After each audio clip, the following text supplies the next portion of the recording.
slides, but unfortunately I didn't submit them on time. So you guys will have to deal with my voice. I hope that will suffice. So I've been given 7 minutes. I'm just going to go straight into it. So I came here representing a company called Driven Advisory. So what we do is we implement programs in communities. And in particular, I'd like to share with you the results of the work that we've been doing over the past 2 years. So we trained 272 people in 3 locations, Soshanguve, Hammanskraal, and a few townships around Rustenburg. Yeah. What we were able to do is to start 29 businesses and train these people over 15 months. And the results were quite something. Out of those 30, 29 businesses survived. 77 jobs were created. 4 million rand was generated in those communities, and 1.1 million in profits was generated. I feel like that is something that we should be proud of, because our team is made up mostly of young African millennials. So for us to know the fact that we managed to move the dial towards a better situation in these communities is something to be proud of. And now that I've shared the results of financial inclusion, I just wanted to share some of my thoughts on what purpose is and what hope is. Now, as someone who's politically neutral because of my faith, I almost didn't come and speak here today because I wondered if we were sincere about using a word like revolt. And I kept thinking to myself, well, I was in a situation like this one not so long ago where I didn't have the language to describe what I wanted to do. So when I came back from the US, I decided that I want to become a rapper. Yes. So now that I look back at it, I think when you are called to something, it requires that you stand in your fullness.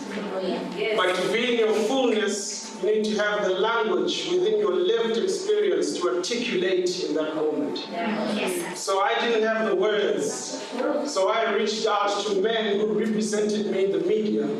And I could only find such men in hip-hop and in liberation movements.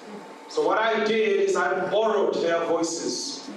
And I sounded like some man. And I acted like other men.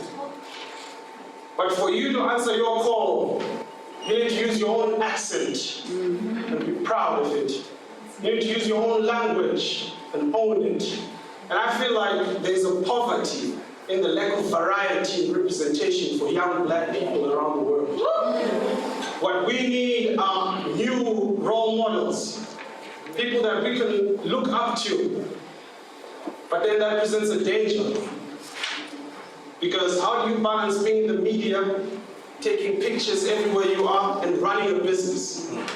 How do you make sure that when you're on those lists done by all these magazines, you truly should be there, and you aren't building a brand or turning into a fellowship entrepreneur in every fellowship or on every plane going overseas?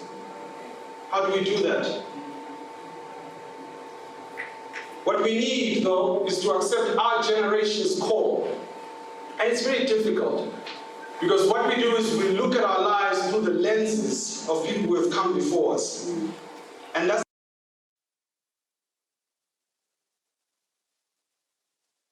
words like revolution and revolt, because that's the only reference we have in our past when young black people came together and did something meaningful on the continent.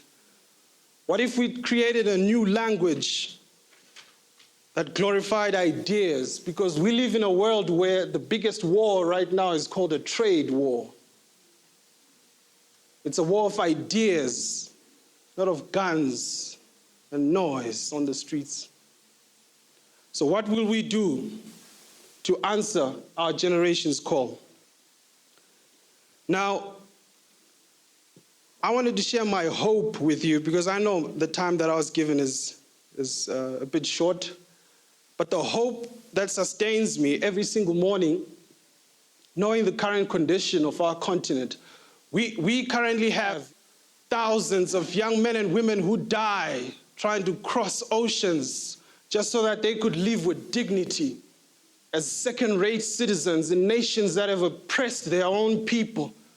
That's us. That's where we are. But what gives me hope is the faith that I have in universal principles like justice and truth that were tested in prison cells just over there.